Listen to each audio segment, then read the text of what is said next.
So DJI just announced the new RS3 and RS3 Pro. Now, it's a little confusing because the RS3 is actually a replacement for the RSC2, while the RS3 Pro is a replacement for the RS2 that I have right here. So in today's video, I'm going to go over the differences between the DJI RS2 and RS3 Pro, and also let you know why I'm going to keep my RS2 and probably won't be getting an RS3 Pro at all, although that may be different for you. So first, I was a little bit late to the game getting the DJI RS2. I've had it for a little bit less than a year now, and I waited so long to get the RS2 because frankly, I had a Ronin M that was my workhorse for many years, but I also had other Zhiyun gimbals that really did the job until they broke. Now, I've been loving the RS2, but when it comes to gimbals, I really have select uses for them in my work. And with the updates that they've done to the RS3 Pro, I know that me personally, I won't really use them, but maybe you will. So the first change I'll talk about today is the auto locking system on the RS3 Pro.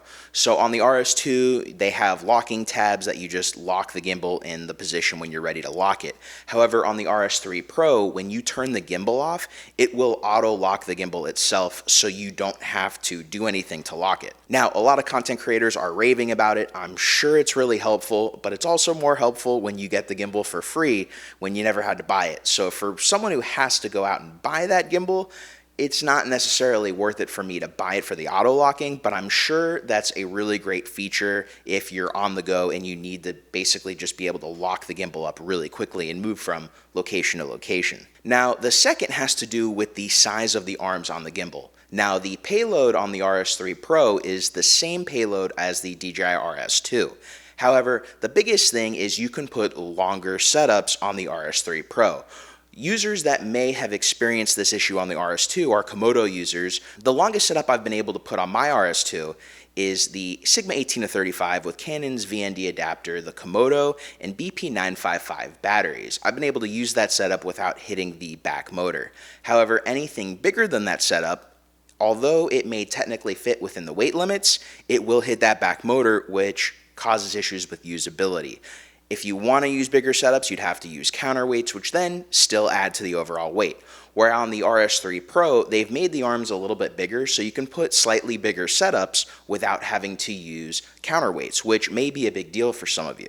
The next is the Lidar autofocusing system. Now, I've never really used the 3D autofocusing system on the RS2. I have used the focus motor with that cool little ring on the front of the RS2, which they did keep for the RS3 Pro. With the Pro, it has a LiDAR focusing system, which is a bit more accurate. So if you want to add autofocus to some of your manual lenses, this system is going to be better than the 3D focusing system on the RS2. The last is the video transmission system, which is probably the coolest and best feature that they've added to the RS3 Pro. They've ported it over from the Ronin 4D, and essentially you could wirelessly transmit video through the gimbal, adding that module. You can also use DJI's monitor, and you can actually pan and tilt the gimbal and use it as a really cool monitor to not just control the gimbal, but you do your follow focusing, all that cool stuff. So if that's a feature that you're interested in, well, you can get that on the RS3 Pro, and I don't see anyone being able to get that on the RS2.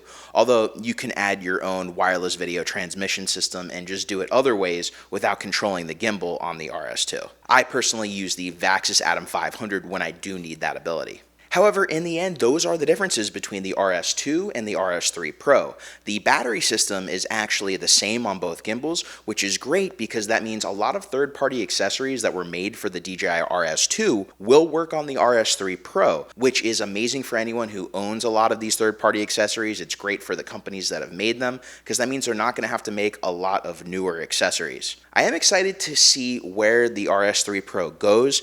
However, like I said in the beginning of the video, I am not going to be selling my RS2 just because I already have select uses for it as it is, and I still have other gimbals like the Ronin M, Zhiyun gimbals, so I'm gimbaled out right now. It's great that we keep getting these incremental upgrades every few years. If you have any questions about the RS2, RS3, RS3 Pro, please feel free to put them in the comments below, and if you got knowledge and value out of today's video, make sure to hit that like, subscribe, and notification bell to keep up to date with the latest videos on the channel.